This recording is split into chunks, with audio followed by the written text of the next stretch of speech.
And welcome to Discussing Fitchburg Now. I'm your host, Sam Squalia. This week's show, we have 3 different segments. Our first segment, we're talking with Persian artist Sahar. And in our second segment, we're talking with Dr. Tatjana Kobb about the UN2030 Sustainable Development Goals and her work around that. And in our last segment, we're talking with Michael Della Monica of the Law Office of Michael Della Monica in Fitchburg about estate planning for your family's future. So up now, I have Sahar, Persian artist, and I have Samantha Demambi, filmmaker, doing a documentary on Sahar's art, and you were also her English tutor. Yes. Right? Because you came here from Iran about 3 years ago, right, Sahar? Yes, exactly 3 years ago. May 6th of 3 years ago. Oh, so almost exactly 3 years ago. Exactly. Oh, so that's exciting. Yeah. Are you an official U.S. citizen now, or how does that? So we need to wait 2 more years and then apply for citizenship, but we are primary citizen. Is it correct? Right, your legal permanent residence until then. Yeah. Legal permanent residence. Yeah. So why did you decide to come here from Iran? So that was my luck. I won lottery and I could come with my family here, just by my husband and my daughter. And then, so I liked my country, but not the government. I liked my old culture, but everything has changed in my country in last 40 years ago, and we didn't like the conditions. We was thinking differently, and that was very hard to stay there with different people and government. So most of people are thinking differently right now, but some of them still not because of the pressure of government. So it was hard living there, and we wish to come out. So that was luck that we could win a lottery. And so you came to Leominster. That's where is that where you've been living for the past 3 years, or did you live somewhere else in the transition? Yes, I had a friend in Leominster, and we came here. She helped us too much, and we stayed here. We are going to buy a house. Maybe we change our city. I don't know, but I really like the Leominster. It's a good city with very good people. Leominster's nice, and you know Fitchburg's really great too. You know, no bias. Yes. Actually, Fitchburg and Leominster are very close, and we communicate a lot in these 2 cities. So I like Fitchburg too. Yeah. Oh yeah. Well, you know, we put Discussing Fitchburg Now on Leominster Access TV as well. So you know, we're the Twin Cities. You know, we work together. Yes, exactly. Sometimes we should work together more, but you know, we're Twin Cities. Yeah. So you came here from Iran, and you didn't speak English well, if at all. Yes, I couldn't say a sentence. So that was awful. So I was just listening others and laughing. So sometimes I just continue saying, no problem, that's okay. The only thing that I could say. Hello, thank you, bye. Exactly. So how did you get hooked up with Samantha to help you learn English? So my husband found that if we had a request in a library, they send a teacher for us, and that's an awesome service of library. And then I was very lucky to find Samantha as my teacher. We became friends after a while, and then she helped me a lot, and I could improve my language. So I'm not perfect yet, I'm not fluent, I don't know a lot of words, but I'm getting better every day. You sound pretty fluent to me. A lot better than I am in any other language. So let's talk about your art, right? Because this is the reason that you're here. Your backstory is very interesting, but I personally love the woodworking art. I do a little bit of woodworking myself, so I really appreciate your use of natural wood in your artwork. So what is it called, your art?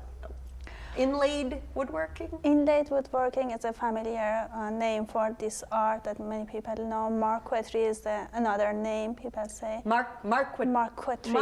If I pronounce well, I don't know. Okay. But, like a marquee floor, like that kind of thing? I'm not sure. Samantha, could you help me? It's just a type of like flooring.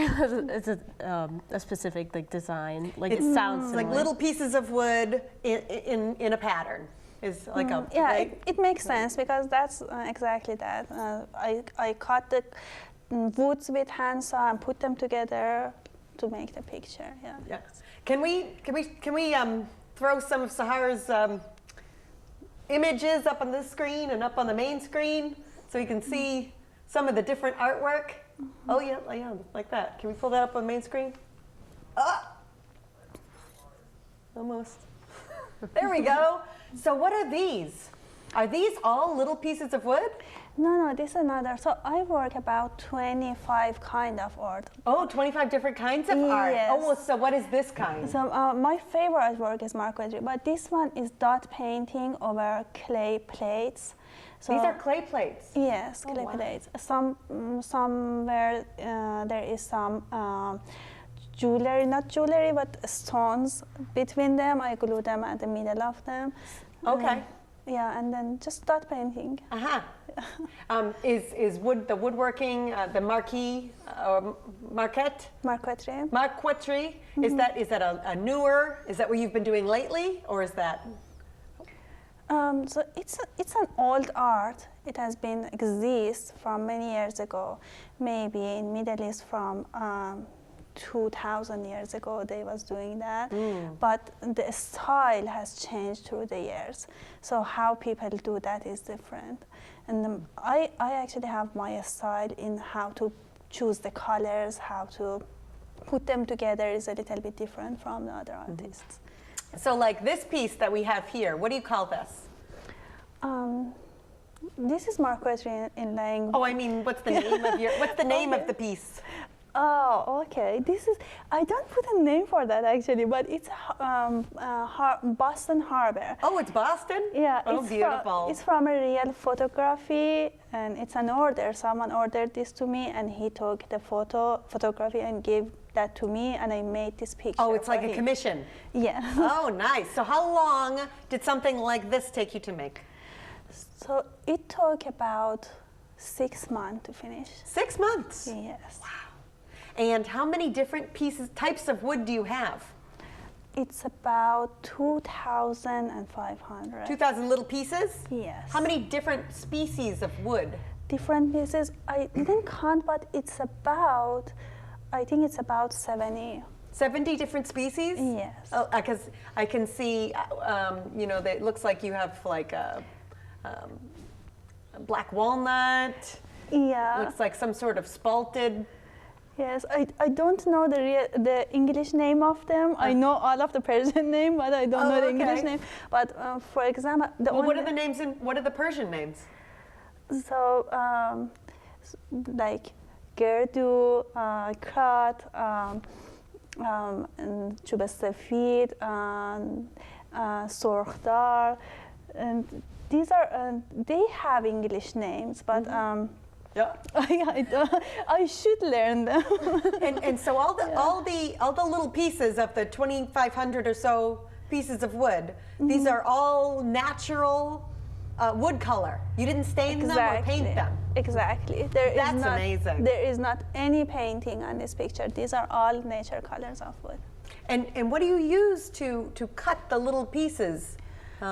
It looks, because it's very large in total, but you get some very intricate little pieces. What type of tools do you use to make this? It's a very narrow hand saw, jigsaw, I think. A jigsaw? Yes. Like, is it a power tool or is it a hand tool? It's a hand tool. It's just all by hand. Yeah. That's amazing. And do you glue them on?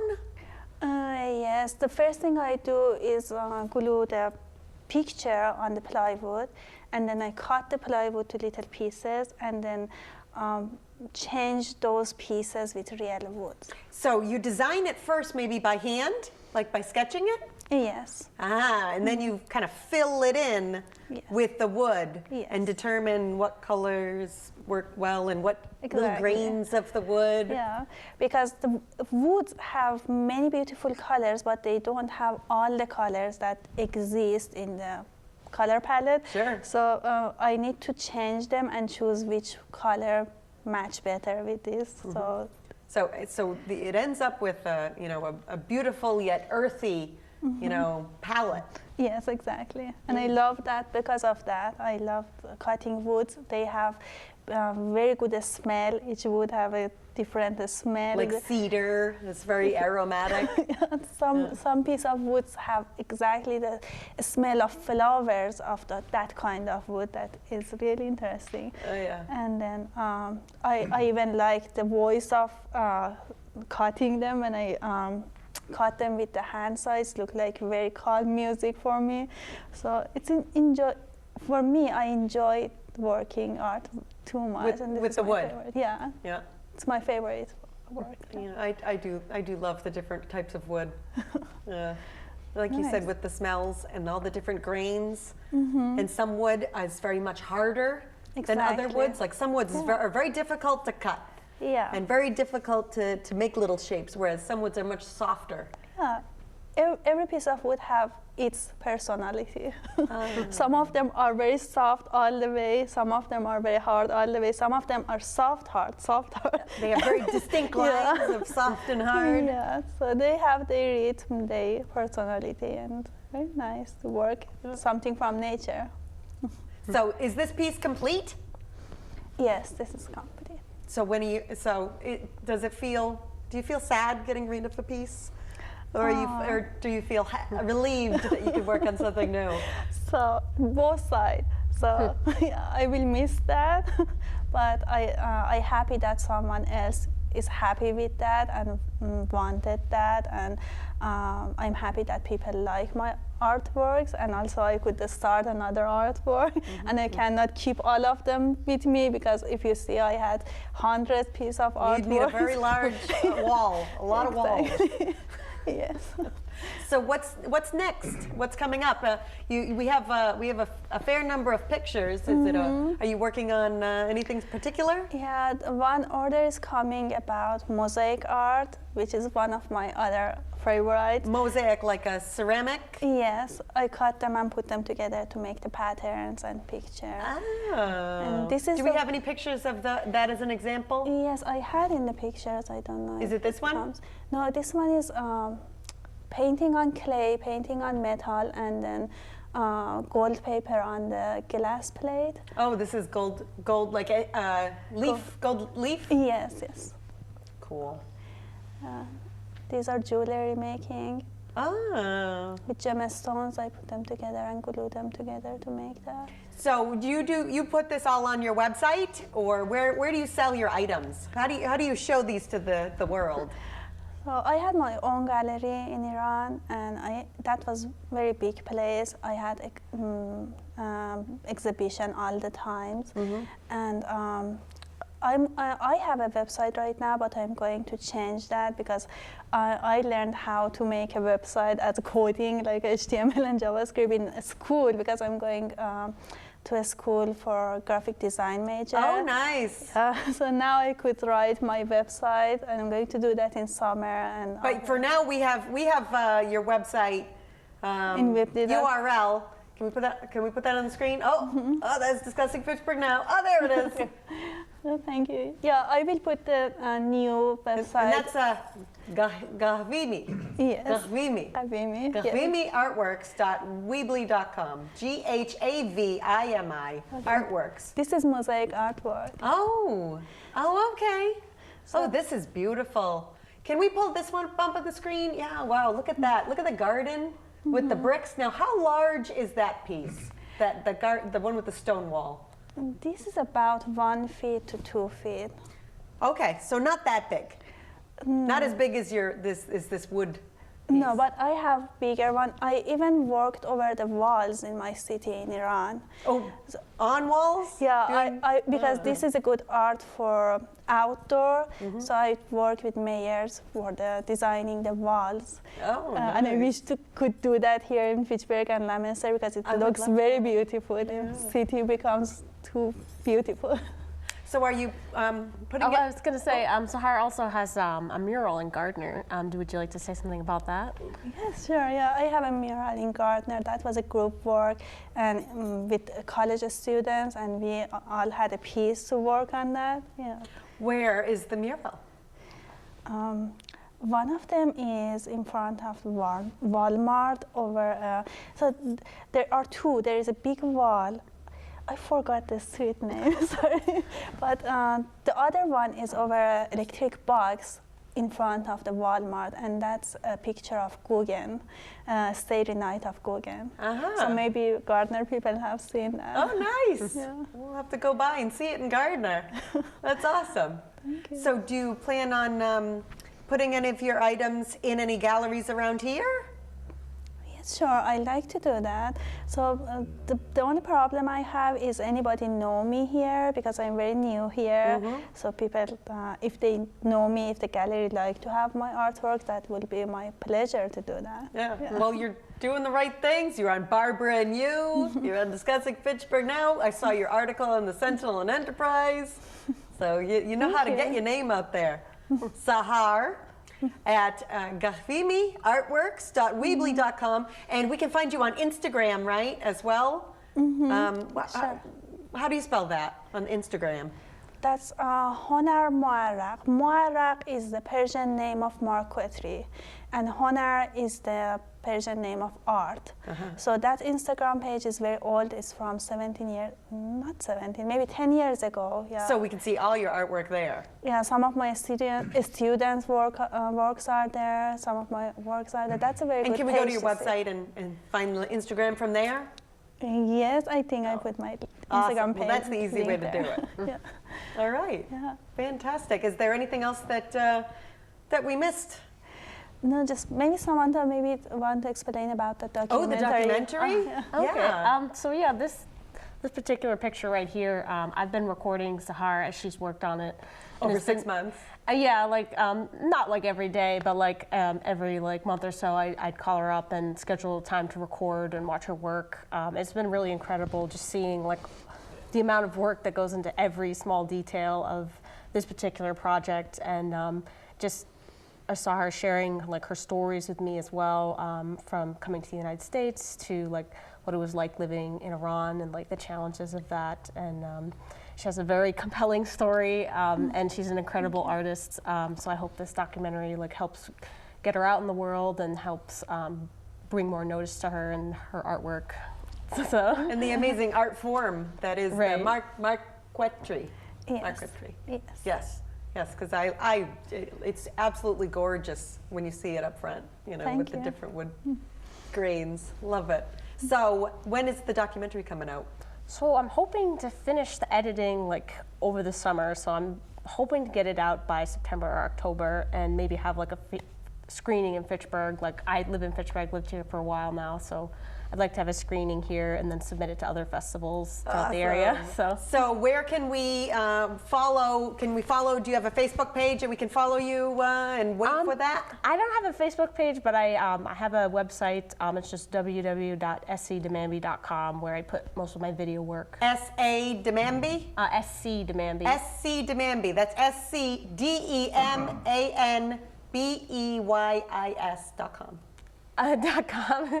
Right? Demambi.com, yep. Okay. Great. Awesome. Well, that'll be exciting. I hope you do like a time lapse. That you can say, shh, you know. Yeah, there'll be a lot of that. Have a ton of footage. So That's awesome. All right. Well, thank you so much, Sahar and Samantha, for coming on and talking about your artwork. We're going to take a short break, and then we're going to have Dr. Tatjana Kobb talking about the UN2030 Sustainable Development Goals and more. Hello and welcome to FATV, Fitchburg Access Television. Each week we take pride in providing some of the best public access television programs in New England. From FATV live sporting events, city meetings, and school functions, to weekly shows such as Barbara and You, Inside and Discussing Fitchburg, Sports Weekly, Weekly Wellness, and Our City. Our dedicated staff of industry professionals and hard-working volunteers is here each week, working behind the scenes, making it all happen. Besides on air, our programming is also shown live online, where you can see our shows in beautiful high definition. You can also search through our archive of past shows and watch anytime at your leisure. But did you know you can also be part of the action? Become a member of FATV and you gain access to all the equipment, studio space, and classes that FATV has to offer. You can create your own show, volunteer for exciting live events in our studio, or all around the city in our high-quality mobile broadcast truck. The possibilities are endless. For a small fee, you can become an individual member. Or for a little more, you and a group of friends can become part of a rising trend in the future of television. From sports shows to news shows, civic events, and talk shows, you can be in the driver's seat by directing and even starring in your own production. Also, students are free. FATV staff can assist you by getting your new show up and running with professional industry standard equipment, TV studio time, and private editing suites. All you need are friends to help out, and before you know it, you will be on the air. So if you have a great idea for a TV show and want to share it with the world, stop by 175 Kimball Street, Fitchburg for a free tour of our facility. You can also contact us at 978-343-0834 or email us at info@fatv.org. Fitchburg Access Television, working together for a stronger community.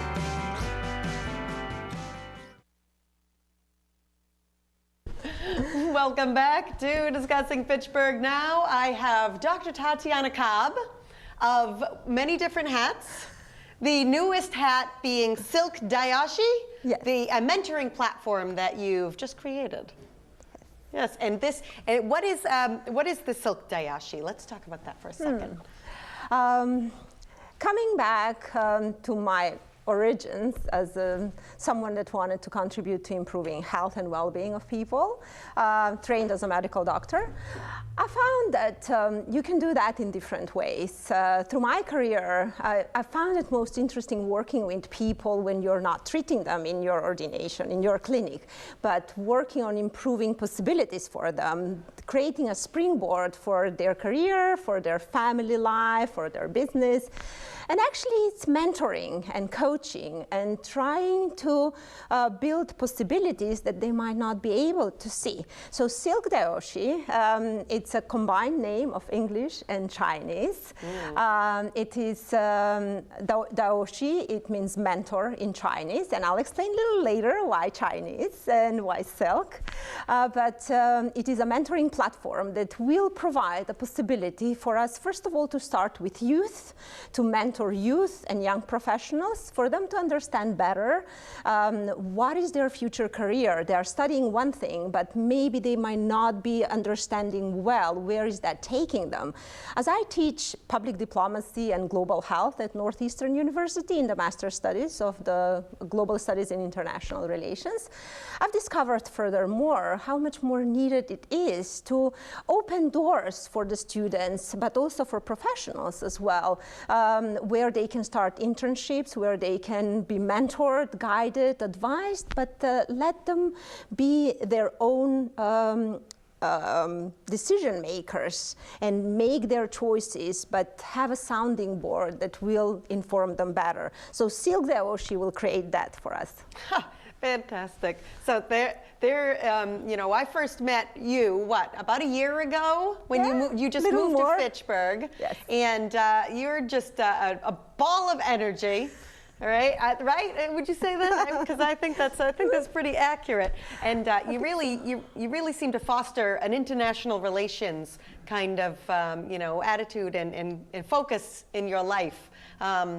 With the Sustainable Development Goals, the UN, you know, the United Nations as an international relation, and working on sustainable communities, this just seems like another kind of step in that direction to kind of focus that to specifically individuals. Does that sound right? Yes, indeed. And the energy thing is probably something that connects us, and these many different hats as well, because I'm really, really amazed with what you do in the community, how much active you are, what else you participate in. One of the last things that we did together was taking students from a UNESCO club to the UN for a visit, correct? Yep, starting the first UNESCO club in Massachusetts. Exactly. Thanks to your spearheading in Fitchburg. Yes. Yes. So Dr. Kobb led and organized with the Fitchburg Cultural Council's help and Rotary and the Rotary Club of Fitchburg's help a trip to New York City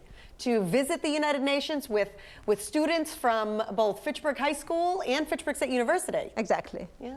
Yeah, we did that. And as you've mentioned, the international background and the interest in that comes from my origins in a way and from my life and possibilities that I took. Right, because you're always traveling, coming from Macedonia. Yes. I was born and raised, and if we can show one of the slides with the Ohrid Lake. Can we bring up some slides? The slide is Lake? number 13. Oh, number 13, please. Yes. Uh-huh. So I was born and raised in Macedonia. That was part of Yugoslavia as a republic at the time. I was born and raised in the capital, but Ohrid has the deepest and oldest lake in Europe. And has the most churches, right? It has 365 churches, and it's called the Jerusalem of Europe. The Jerusalem of Europe. Yes. That's Macedonia. Yes, it's in Macedonia, Ohrid. Okay. Yes. Yeah. So my parents are from around the lake, and I bring the possibilities of understanding how the different communities that might live in Macedonia, might live in Iran or in the US, can have understanding and a common ground about different topics. So with the travel and the work that I did, I was born and raised there, but my first job was during the refugee crisis, working for the United Nations High Commissioner for Refugees. That was your first job? That was my very first job. Oh, so you were right in the front, yes. right in. But many people would say that that was an unfortunate circumstances because it was a crisis, which it was. But also, you need to find the possibilities in the unfortunate circumstances. And that's why with coaching and mentoring, I would like to bring more understanding how we can find opportunities and possibilities in our struggles, not to be limited by the struggles. And some people see that I wear different hats, I take possibilities, but many of those things come from trying to turn a struggle into a possibility. And that's why I would love to be able to do that with many other people when they are trying to understand what's next for them. Because, for example, when we moved to Fitchburg from Boston, not everyone was super supportive, thinking, oh, what a great move. But we thought it's fantastic because for us, it was a great move. We learned just the very second day when we realized that we found a beautiful house in a town that we don't know where it is. We learned everything about Fitchburg that we could. Has such a deep historic heritage, a very vibrant community that is driving things toward change and improvement. And that's why I wanted to launch more initiatives about the Sustainable Development Goals and introduce this, because I've worked with several different UN agencies at the beginning of my career, with UNICEF, with WHO, the World Health Organization, and I understood that sometimes our profession, for what we study, takes us to different channels and different possibilities through institutions, as you are a city councilor now, but with your background trained in sustainable buildings, you bring a lot more other angles to the work that you do. Institution. Exactly. Right. So that's what I do. So you use different influences to, bring to the institution to help other people learn more. Exactly. And in that way, I was fascinated that Fitchburg has this great parks, it has a river, it has a university where we can contribute. Amazing park. Yes. So I thought for us it's great that my husband cuts his commute to 20 minutes instead hour and 20, and we live in a beautiful Victorian house here and contribute to this community, because building communities is something that I'm passionate about. And I'm so glad that you did that. In that way, we are able to open conversation with Bostonians why you can move out of Boston and still contribute to make difference, to change things. As a member of the Physicians for Social Responsibility, I'm speaking on the topic of climate change and how that affects our health. And that can be done anywhere. Right, how it specifically affects health. Exactly. Because a lot of times we talk about climate change in terms of, you know, economic impact or in terms of the impact to the environment. But you know, the first time I met you, you gave a presentation on the impact of climate change specifically on health exactly. of humans, yes. of us, of our population. Yeah. And we need to find common ground to discuss topics that we can realize that we care about, no matter from which background we come. Are we coming from different countries, different nationalities, or we come from different political parties? We care about the same things. And building a common ground is something that I like to do, and I'm able to facilitate that conversation. That's why for the topic about climate change and health, when we put the health in the center, everyone is concerned. And everyone cares about health. Exactly. Everyone cares about family. Exactly. And we are able to discuss these things no matter how much we might be different for other views on areas that might divide us, let's say. At the end of the day, we choose how we develop the conversation further. But if we have a good starting point, we are able to build consensus on things. That's why, for example, the latest things that we built consensus in our family was that we are moving to China. Yes, and that is the least exciting news that I heard. You know, sorry, I'm biased.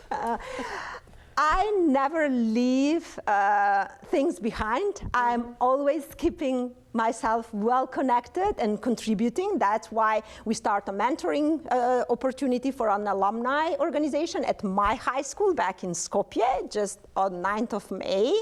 That is the Europe's Day.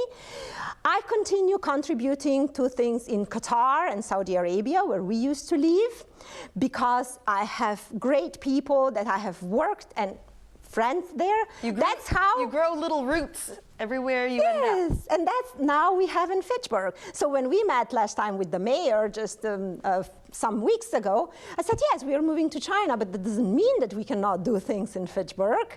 That's why I was just super happy that I could be here today after my 27 hours of flights and delays. It's a long flight from China, right? Yeah, I just came back this morning from Shanghai. But you are able to speak to the community if you create opportunities and possibilities. But if you would like to find common ground, you are able to see what they need and what they are interested in doing. That's why I was super happy to be here today, to open up a little bit more to the Fitchburg population, what the UN Sustainable Development Goals are, what the Sustainable Development Agenda that was launched in 2015 means, and how much Fitchburg can do more for its community and contribution for Massachusetts, for the US, and for the world. Yeah, you know, one focus of the talking about the Sustainable Development Goals and the UNESCO Club was global initiatives with local action. Exactly. You know, the point is, sometimes when you talk about the United Nations Sustainable Development Goals at an Earth level, you forget the impact that you can have at the local level, right? Everything starts locally. But we need to have the global perspective to understand how much our daily decisions are making global impact. That's why the Global Dimensions with Local Actions initiative that we have here, it brings the opportunity to understand how everything is connected to the global possibilities and to everything that has been agreed at the UN level. But we can take actions locally. There are great organizations and institutions in Fitchburg that are making a contribution toward improving the recycling, improving the health and well-being of families, improving the education, building strong communities, opening parks. That all of which are part of 17 of Sustainable Development Goals. Yes. And really, when you look at the Sustainable Development Goals one by one, they're all things that you can't argue with. Like, they're things that everyone agrees on. Exactly. It's just the question of how do we get there. Yeah. And if we can have the slide number 3, please. We will see the 5 Ps on slide number 3. This one? Yes. 5 Ps are in the center of the Sustainable Development Goals. Those are the people, the planet, partnerships, peace, and prosperity. So all of this is connected to an opportunity for sustainable development. And that's why it is in the center. The Sustainable Development Goals are toward improving life on land, life below water, decreasing poverty, improving gender equality, improving health and well-being, education, clean water and sanitation, clean energy. And you're more than able before, now with the internet and connectivity, to search and find more information on the internet. But I'm happy to share this presentation with anyone who would like to follow up, and we can post it on the website as well, for people to understand better and go deeper in the information about the Sustainable Development Goals.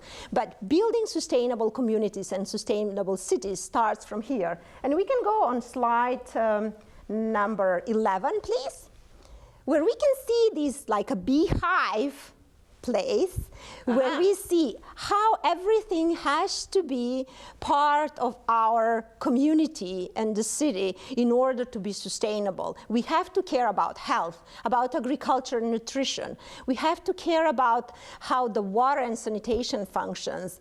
How well is the gender equality addressed?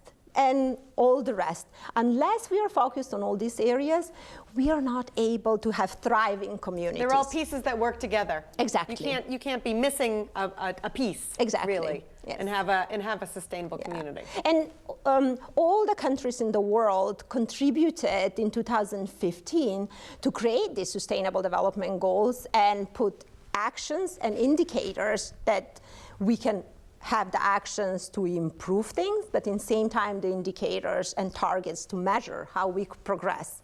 So we have cities that have committed to report on the Sustainable Development Goals, and I would like to see that the city of Fitchburg can be one of the leading cities, as New York City is. And one time I was laughed at when I said, why not? New York does this, why not Fitchburg? I like but that. It's a local initiative. It's a local decision making, and that power, it's in the decision makers. I've worked with projects with the European Union, with 124 mayors at the time, developing opportunities for partnerships and decentralization at that time in my home country of Macedonia, where I understood how much more the mayors and the city council can do with the communities together when they work together and partner. And that's why I believe that not everything is on the central governmental level done.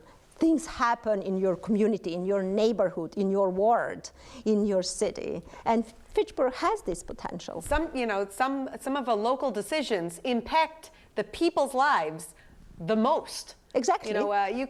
Some people only go out and vote for president, but really, if you look at, the daily impact of your life, the local taxes or the roads that you drive on to get to your home, or, the sewer that comes into your house, those are the things that affect you the most. Exactly. So at the local level really is the biggest impact to your life.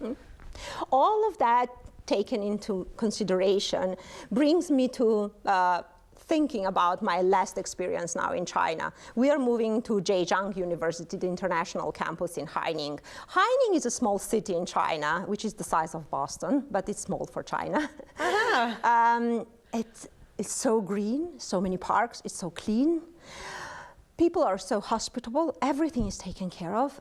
Bikes are everywhere. Oh, yeah? The public transportation, it's for free for an hour. You can have your bike to take you for 1 hour ride for free. So there is a station where we live that it's 7 minutes from the campus. I take the bike, I leave it at the station on campus. I leave the bike there. It cost me nothing. It's one of those bike systems with an app or something? That's not with, no, this one is not with the app. It's like stationary bikes with stations. Okay. Not stationary bikes, stations. Okay, yeah. Like they have in Boston. Exactly. But that's what I thought immediately. They're driving students to the new lab that is open on Main Street with a shuttle. In Fitchburg? In Fitchburg. As opposed to have one station with bikes there, another one here, and then just open it up and let them be. We're very dependent on cars in in America. I have Something that I've been... At least in central Massachusetts. Yeah, we're very it's in dependent on America. cars. Yeah. It's in America. I was an exchange student at the beginning of the 90s when I learned first more about how America works, functions, and how the mentality is a little bit. But a saying that I share talking about cars is, I think that people in America behave like they came from their mother's uterus with a car. They just like there with the car. And cars are not necessary for everything. They're not necessary. But it's, when you have that luxury of an automobile that could take you anywhere at any point, it's hard to give it up, I think. Well, the public transportation solves many things, gives you also... It's a difficult catch-22. Yeah. People don't use public transportation because sometimes it's not reliable and True. It doesn't run at the most convenient times. True. And then, so people don't give up their cars. And because people aren't giving up their cars, there's not enough demand for the public transportation. So, it's a difficult nut to crack. Yes, I would agree on that. And that's why if there is more contribution to improving the public transportation, people might use it more often. That's it. It takes decisions and conversations like that with a plan in place of, an ultimate goal of like a sustainable community. Yes. Well, what does a sustainable community look like? It's a community that works for the majority of the people and for our health, for our well-being, for gender equality, for all of those things exactly. that you mentioned within the Sustainable Development Goals. And so this is just, this is a great direction, and I'm so glad that I met you and that we are working on things together, even as you move to China. Yes. And I'm so glad that you come back and came to my show here to tell everyone about what you're doing. Is there anything else that we might have missed? In our time that is... It's almost over. Not that I can think of, but I would like to pull the slide number 4 and to show how the health is central for all the Sustainable Development Goals. Okay. Because they are all connected. And unless we put the health in the center, we are not able to argue with the local institutions or businesses to make changes, to make a difference. To ensure healthy lives, promote well-being for all at all ages. Exactly, and we can take the example of the Nashua River that was different color, as I was told, different days when the mills would work. Yes. Now the color is totally different. Now it's back to being natural. Another thing that I enjoyed being in China was all the canals, all the lakes, all the parks, everything is accessible. People go and do things around those nice places. The river in Fitchburg, except at Mill 3, there is nothing around on the walking area. It's a problem, but within problems, we can create opportunity. Exactly. So that's why we need to work on delivering seemingly undeliverable babies. Because like the silk dayashi. Exactly. Love it. All right, Thank you. Thank you so much, Dr. Tatjana Kobb, for coming on and talking about the Sustainable Development Goals and everything that she's doing. We're going to take a short break, and then we're going to have Michael Della Monica on to talk about estate planning for your family. Chess Chat is the only television program in the United States that presents chess in the way we do it. We try to be entertaining. We try to actually inform, educate our viewers as far as the world of chess, which is a fascinating world. If more people took up chess, and especially young players, they would actually be exposed to critical thinking, learning logic. I mean, I think this is very valuable for especially youngsters, at early age, to learn to be critical in their thinking. Because I want to let people know that chess is a fantastic game, but it's also an art, it's a science, it's a sport. The world of chess has a wealth of information about chess. We could go on forever talking about chess players, chess events. I and my co-host will never run out of material for Chess Chat.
people that I interview motivate me. And there are days that I might be very tired from working my real estate all day, and I think, oh, do I really want to do this? And I walk in here, and the lights and the camera come on, and I meet wonderful people, and voila, I'm motivated.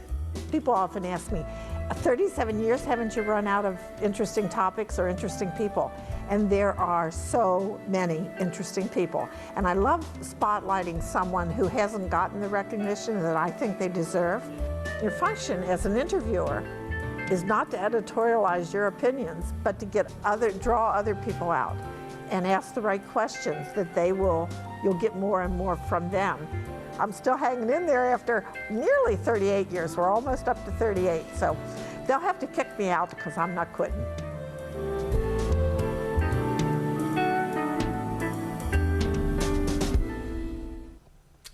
Welcome back to Discussing Fitchburg Now. I have with me now, I have Michael Delamonica and family.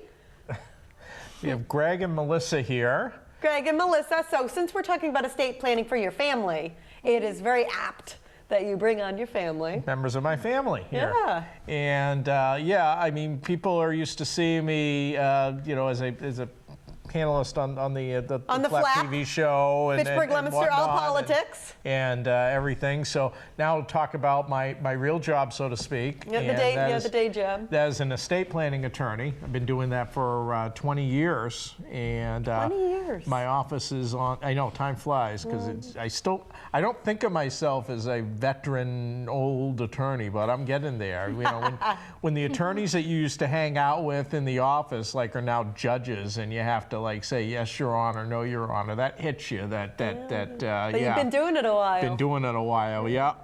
That happened last week with me. But yeah. So yeah, my office was over on 982 South Street in Fitchburg. Okay, and been there for been in that building since 2010. Mm-hmm. And we concentrate in estate planning and business planning. That's kind of your focus. Yeah. We don't do personal injury. We don't do divorces, criminal work. We refer that to other qualified people in the area, but we really just keep it focused on that sort of thing. On estate planning, which is important in Massachusetts, right? Because your estate doesn't necessarily just go to your husband or your family, as you might kind of think. They've actually made some improvements in the law, so if you don't have a will, it does go a little closer to normal. Used to have some real strange results back in the old days, but 2012 they changed the law, so the result is still is a little better now. However, if you don't have at least a basic will in place, okay, it's much more difficult in terms of administering an estate, in terms of the hoops you have to jump through, especially if you own real estate, okay? And even if you don't own real estate, some of the notices you have to give or get bonded or things like that, even having a simple will help make easier some of those things. And it's especially important in a second marriage situation, or if you have children from a previous relationship or previous marriage, okay? Why is that important? That's where the law is still a little bit out of date regarding, well, if you die without a will, for instance, what percentage does your spouse get? What percentage does your kids get? They try to approximate what you would want to do, but they don't always get it right. Okay, on a second marriage situation, or you have children from your previous relationship, okay, it's important to specify exactly what your wishes are, because the intestacy law, the law if you don't have a will, might not get it right. Yeah, that's the law if you don't have a will. It says, okay, this is what it's going to be. This is who gets what. May not match what you want. Right. So we make sure that these are the types of things that we want to go over with people. And obviously, the thing is, Sam, I have a lot of clients who are older, and they obviously are concerned about their affairs. What I'm trying to stress to people in these workshops that we have, we'll talk about coming up, it's also important for families, for younger families and whatnot, to get their affairs in order and to make sure that things are, because number one, it's important to have a will in place for the simple fact that, okay, something happens to me, something happens to my wife. Who are the guardians of these two kids? Right. I don't expect anything's going to happen to me. Right. You know, they call them accidents, not on purposes, I guess. Right. But you know, but something could. Yeah. And if you don't plan ahead, then maybe you don't want your children to go to your mother. If me and my husband died in a car accident, Right. who would my daughter go to? Right, right. Maybe she'd go to someone I don't want. Right. Them to be the guardian of her. Because what will happen is it'll go to court, and various relatives might battle it out. Okay, Right. people who have standing in the court could say, well, you know, and so, yeah, you want to specify who's in charge, who's not just in charge of your money, but who's in charge of the kids. And then how does my money get dispersed to my child? Right. You know, and how exactly does that work? And I would kind of care. If I'm looking up, you know, from the grave, I'd be like, no! What did I do? Exactly. What were you going to say?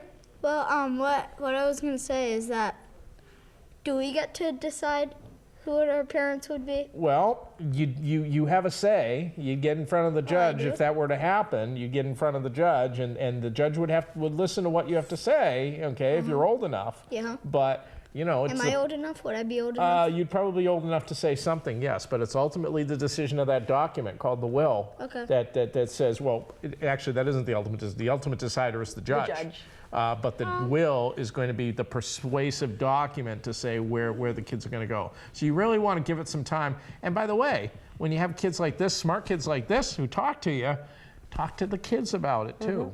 Okay, and talk to get their feelings about things. What do you think, Melissa? What do you have to say? Well, what do the judges say if, I don't know what the judges would say. Well, hopefully we don't have to worry about that. Yeah. Because chances are your dad's going to be around, okay? But the judge is going to want to hear from all sides to know what's the best thing for you if something were to happen to your mother and myself, okay? Which we're not planning on, but it's important. But it's important to plan ahead. Yeah, it's important to plan.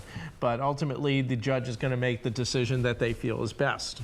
So you have a series of workshops talking about estate planning. Yeah. And so we do this, you know, we go out, really, we've been doing it for, close to 10 years. And we go out at various times. It's really, the office has been so crazy busy. I don't have the time I used to have to be able to do these things, but we still try to go out once a year, and it's coming up next week. These are free workshops. They are, if you want to get an overview of planning in younger situations, planning in older situations, they're free workshops open to the public. You just have to register. Okay. Register at delamonica.com. Delamonica.com. Can we pull that up on the screen? We already preset it up. Well, yeah. There it is, delamonica.com. Okay. And you can also call the number. If you type into that website, there is a link to register for a seminar. That is probably not the best number to use, though. No? Yeah, you should probably use the office number, which is 978-342-1914. That number that you flashed on is an after-hours number. It'll get you to the right place eventually, but the direct office number to register would be 978-342-1914. Okay. But that number would work too, just more roundabout way. And so your workshops, you have one in Leominster and one in Fitchburg. Yep. And that's Tuesday, May 21st in Leominster. That starts at 7 p.m. 7 p.m. They run about an hour and a half. About an hour and a half. Yeah. And then it's Wednesday, May 22nd in Fitchburg. The Fitchburg Knights of Columbus. And Fitchburg is the Knights of Columbus. They do a on great job Electric Ave. hosting us once a year over there. Yeah, right in the hall area there. And so they're free. All you have to do is pre-register at delamonica.com. Right, or call the office to book your reservation. We already have about 30 or so in Leominster, 20 or so in Fitchburg. We do have room for some more. We do cap it eventually, but we do have a room for a few more signups. Again, totally free to go. We have some refreshments and things, and people find it as a good overview. I have existing clients that have been clients with me for several years who still go to the workshops and just to maybe if there's something new to learn about updating your will. To catch up on things. Yes. Yep. So that's basically it. And so another reason that you might want to have a will or an estate planning is for health purposes, right? Right. So if you were to be incapacitated medically or what I say to clients and prospective clients is incapacity can be worse than death. Okay, because it can go on, you know, you decease, eventually your affairs are settled. Incapacitated, it can go on for years and years. You could have guardianships and things. Of a guardianship in an adult now we're talking about is involved.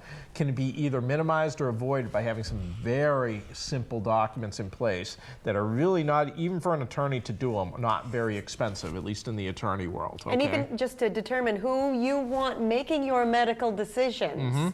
You know, if you don't believe that maybe your spouse is the best person to make your medical decisions, or you know, maybe, or even a child, right? If you're a parent of a child under 18, there's some provision in Massachusetts where you really need a health directive. You're not automatically, or if they're 18 or over, is that what it is? I mean, basically is like if I have an 18-year-old child, right.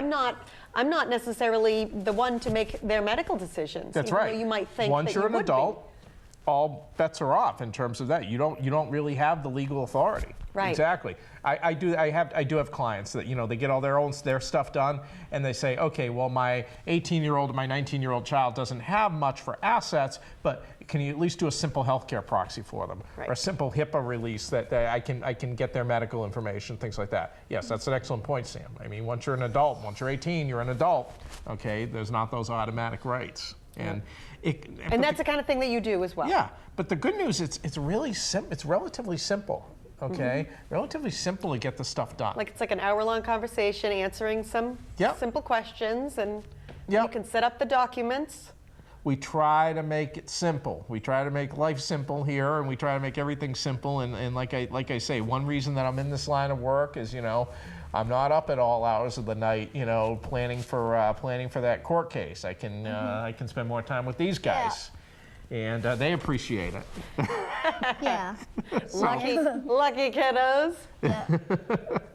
So so one reason Greg wanted to come on is that because what's the name of this YouTube gentleman? So right now on YouTube, there is this Talk about the important things. You know? Yeah. It's all about YouTube with my daughter too. Yeah. So this guy in Switzerland or something? Sweden. Sweden. Okay. So in Sweden, this man named PewDiePie, right now on YouTube. Oh, I've heard of that.